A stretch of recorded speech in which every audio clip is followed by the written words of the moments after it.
De Naples, vous connaissez sûrement le Vésuve, Diego Maradona et ses pizzas. Et si les deux premiers sont inamovibles, on peut trouver la gastronomie napolitaine au cœur du vieux Lille, à la tête de Papa Raffaele, Martin, ancien basketteur pro, et Charlie, ancien chef à domicile et traiteur. Les deux amis d'enfance se sont retrouvés pour monter ce projet il y a quelques années. Un projet qui a lentement été porté à maturation, comme un bon vin italien, cela va de soi. J'avais découvert la pizza napolitaine à Los Angeles l'été, parce que j'allais souvent m'entraîner là-bas. Et j'avais adoré le produit que je connaissais absolument pas, parce qu'à l'époque, ça fait 6-7 ans. Et à l'époque, en France, il n'existait vraiment pas. Et du coup, je suis parti à Naples voir vraiment le berceau. J'ai emmené Charlie avec moi, on est allé voir tous les producteurs. On est un peu tombé amoureux de la cuisine napolitaine, parce que ça n'arrête pas qu'à la pizza en fait, et des produits surtout de là-bas. Et en fait, on a voulu vraiment ramener tout ça ici à Lille.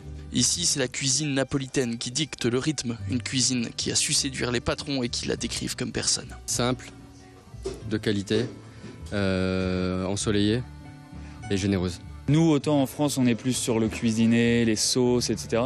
Eux, c'est vraiment le produit, quoi. La tomate, la meilleure tomate du monde, l'huile d'olive des petits producteurs. Et eux, ils sont vraiment, c'est la priorité. Et en fait, à partir du moment où on a le bon produit, après le plat peut que être bon, quoi. Ces produits, parlons-en, c'est le cœur du concept. Les aliments servis ici viennent directement de Naples et de ses environs pour une cuisine des plus fidèles à ses origines. De toute façon, étant donné qu'on n'a pas l'équivalent en produits en France, si on voulait faire ça bien, on était obligé de ramener ça de là-bas. Et en plus, nous, on a poussé le truc en voulant passer en direct, aller voir directement les producteurs pour les rencontrer. Et comme ça aussi, il y a toute l'histoire qui est derrière. Et on a aujourd'hui, pas mal de produits en commun avec les meilleures pizzerias napolitaines actuelles. Depuis son ouverture, Papa Raffaele fait le plein, midi et soir, une success story lilloise à laquelle même les gérants n'étaient pas préparés. Ça cartonne, ouais. C'est au-delà de nos espérances. C'est vrai qu'on s'attendait à forcément avoir du monde, sachant qu'en France, on est quand même les plus gros mangeurs de pizza derrière les États-Unis, mais proportionnellement, en Europe, on est quand même des très gros mangeurs de pizza. Donc, à partir du moment où on fait de la pizza, je pense, on savait qu'on allait faire du monde. En plus, si on fait de la pizza de qualité, avec des produits de qualité, à un prix justement raisonnable, enfin j'ai envie de dire, comme à Naples, je pense qu'on pouvait ne pas passer à côté de notre projet, quoi. Ceux qui ont déjà essayé le savent, avoir une place chez Papa Raffaele n'est pas chose aisée.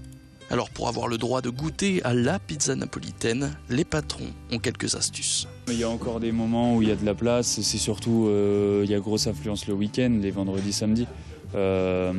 Après, le midi, en fin de service, tout début de service, même le soir, tout début de service, fin de service, il y a toujours des trous. Si on veut vraiment, on peut toujours venir manger ici, mais on est un peu victime de notre succès, on a déjà rajouté des tables, mais on n'en a toujours pas assez, quoi. D'après la légende, la pizza a été inventée en 1889 par Raffaele Esposito pour la reine Margherita, alors en visite à Naples. À Lille, Papa Raffaele en est donc son digne héritier.